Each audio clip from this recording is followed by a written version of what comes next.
as these meetings take place, gradually this whole form, obviously only as an apparent thing, in a mind, so to speak, if you can imagine this, the whole form, this point here, will gradually move here and round like this. And in 1200 years, 1199 to be exact, the first point will again come to this place. So this is like a huge, great hour hand, you might say, on a cosmic clock, which rotates in 1200 years. And it is this which accounts for this gap, so to speak, between what happens at the astronomical heavenly realm and what then happens on an earthly realm. It's almost as if something is stepped down like a transformer. An impulse is stepped down from the realm of the gods, so to speak, where it is impelled, down into earthly life, where it is reflected. And I would suggest that it is the movements of the Venus pentagram which account for this.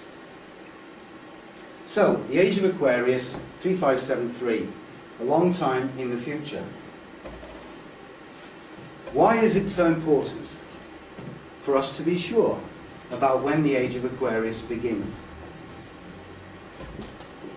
It's important for what I said when I started, our understanding of our story, the story of ourselves, the story of our country, the story of our planet, of our humanity.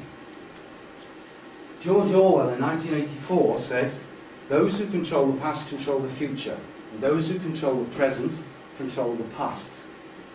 If the powers that be tell you what your story has been about, they can also determine how they think your story should go forward into the future. And in a book which I think I mentioned last time, but I'll just mention it again, just in case any of you weren't here then. This American chap who wrote this book called Time, the Familiar Stranger, 1986, J.T. Fraser, very interesting book. He looks at time in all different levels, right from cellular level, right up to the various different calendars that have been used in different cultures. He used a rather militaristic image to talk about time, but although it's a bit militaristic, I think there's some truth to it. He says the people of Earth are at war to decide whose interpretation of the past is going to shape the future of mankind. The ethos that will eventually conquer the minds of people will be the one that succeeds in creating a framework of historical understanding for which a believable and inspiring future for mankind may be constructed. So there's a kind of competition going on, you might say. Yeah? We all know, for example, that for Muslims this is not 2010. They have their own calendar. Same for Jews. The same for Freemasons, in fact.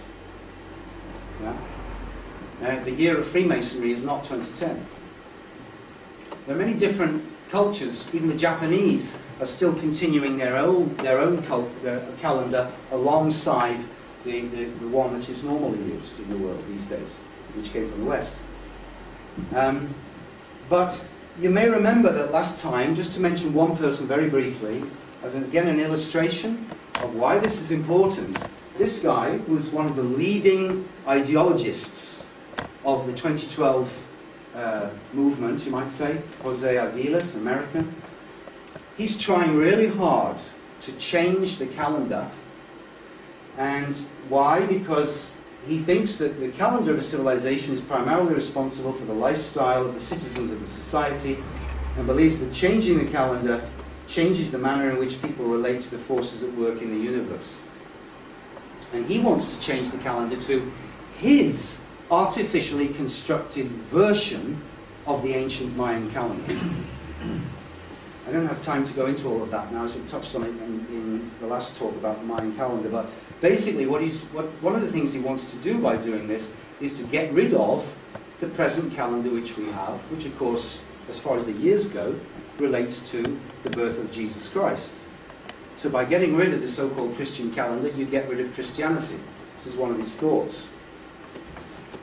And Aguilas is important because, as I mentioned last time, he's very well connected. Very well connected. He's connected with people high up in the New World Order, in the United Nations. And he's already conducted conferences to try to get the United Nations and the Vatican.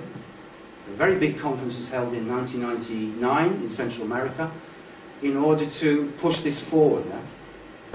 Despite the fact that he regards himself as channeling the commands of the galactic leaders of the Galactic Star Council. If you, again, don't take my word for it, just go to his website and see what he says, how he's channeling a being called Dor-Jah-El, from the Galactic Federation. So you look at some of these things that Argylis is saying, you think to yourself, is this guy really with us? Is he really on the planet, you know? But he's had a tremendous influence, and he's made really powerful connections, and we can ask ourselves, what's that about? So that's just an illustration of somebody who also believes that it's important that we change our concept of how we look at time. But as far as I'm concerned, I think he's doing it in a completely illusory fashion. So, where are we? When are we? How do you relate to that? How do you relate to being in 2010? What does it mean to you?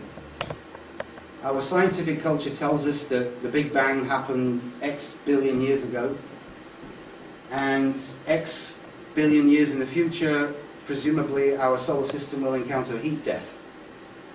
And the Earth and everything else will all be burned up, all our civilization and culture will be irrelevant, and that will be the end of that. As if it never happened, complete meaninglessness. What was the point?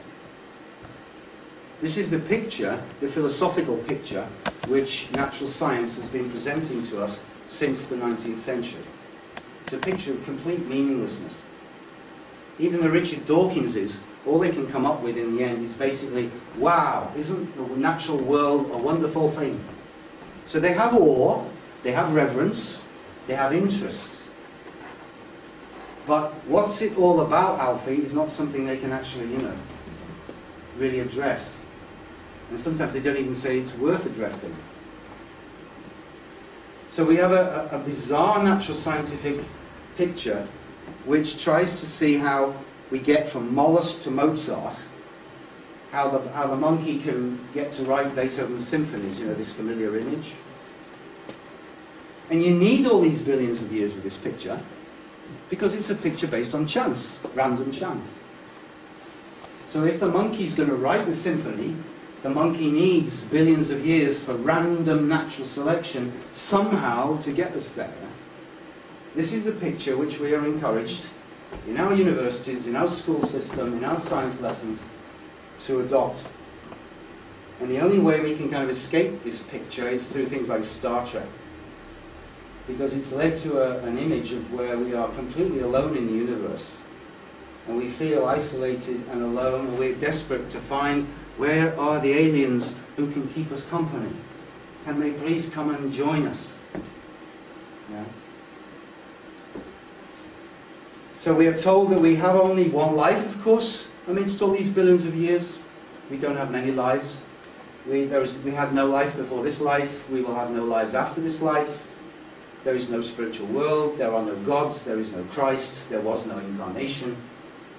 So there obviously is no real significance to any particular year or any particular date. That's what we are asked to believe. But it's obviously not the traditional picture. The traditional picture was the cycle of the year, the seasons, the natural cycle, in harmony with the agricultural cycle, yeah? Going from the solstices and the equinoxes, based on that. So that's a cycle, and it constantly repeats. And you find that in cultures all over the world. But in the West, because there was Christianity, there was also a linear aspect.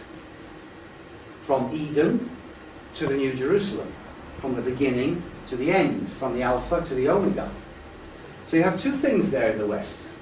You have the cycle, which was pre-Christian, and which people obviously in the Christian culture continued to celebrate with their Christian festivals, which were often metamorphoses of the pagan festivals, but they were continuing in cyclical form. And then you have this drive, this linear drive, from beginning to end. You put that together, and what have you got?